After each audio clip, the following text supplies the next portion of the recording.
the best I could do to describe it. This family from America is staying at this hotel in Germany. They got two daughters. One's grown, one's pretty small. It has like very shining like vibes. And you're like, what the hell are they really doing there? They're doing some sort of like remodel. Dan Stevens is the manager. He gives the daughter Gretchen a job. She already sucks at it because she's fallen asleep on the job her second day of work. And he's also like, don't work the night shift. She works the night shift. I guess they know about this monster that goes around only at night. No, she don't, so she like rides her bike home and notice how she has headphones on. Because headphones neutralize the threat that this like mutant monster person has. And she's like, what the hell is this noise, dude? She looks in the shadows, sees somebody chasing her.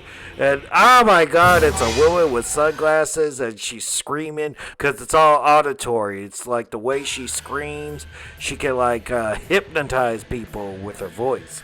So she's like a mutant. Maybe she can run pretty fast if she can almost catch up a person on the bike. But besides that, I don't think she has any other powers besides that. Like, you know, if you have your ears covered, you could pretty much just whoop her ass, really. And this town is not like The Shining like I thought. I mean, they have an emergency room down the street. I mean, you know, she rode a bike there. So I think it's sort of like a mountainy Germany sort of town. So the emergency people let her in, but she runs in and bangs her head and gets a big old gash because I guess she thought the second door would be open. And then that woman just sort of stands there until the police show up and she disappears. And now the next day happens and this detective's asking her a whole bunch of questions. Like, let me interview you about that incident that happened last night. And then Stevens, I guess, could control this mutant with a flute. Maybe it's like the mating call for those mutants. Oh, and by the way, that Gretchen girl is gay. She meets like this French girl lesbian guest who like rizzed her a little bit.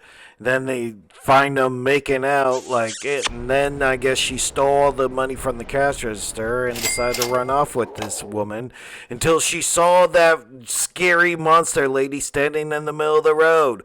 And it's like, well, shit, dude, run her over. But no, they swerved out of the way, getting a big car wreck, and then that monster lady tried killing her again.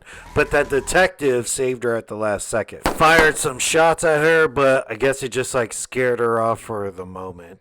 She goes back to work. Dan Stevens like, what the fuck happened?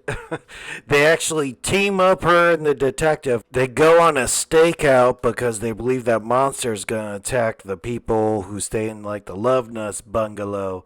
And they're right, because that monster shows up and then does her little screaming thing and kills a couple. And she kills you by like not shooting you or anything. I think if she just screams at you enough and you just pass out, and if she does it for too long, it will kill you. So Gretchen bursts into the room and tries to save the couple, but she's trying to cover her ears, but then the detective comes in, boom, and tries to hit her. Again, dude, this guy tries to shoot this monster creature and he can't do it. I mean, he's in the same room with her and he can't seem to shoot her. He is the worst shot being a cop. Or shit, dude, you need to start carrying a shotgun around. And he wrapped it in a towel for some reason, like it's supposed to silence the weapon, so maybe like De Niro did in Godfather Part 2, but it catches on fire pretty quick, so I don't know why he did that. Now we finally find out what's really going on. So Dan Stevens manages this like preservation place. He kidnaps Gretchen and tells her his whole plan. He's like, I gotta make sure they're alive by, you know, when your parents came through here, I used my flute, I controlled your mother, and I was able to use her as a surrogate for one of these little mutant babies, and that ends up being your sister, the one who can't speak yet. That monster lady is like eating them, chases down Gretchen and the detective. The detective shuts down the bookcases. They trap that monster lady at the top of it, but Gretchen stabs her in the mouth with a razor blade. Or also slit her throat. I think so. So they have this whole bloody fight. Dan Stevens and the detective have like a shootout. And Dan Stevens actually shot a couple of nurses who just, I guess, they knew too much. It was just weird at that point. You just count two of them.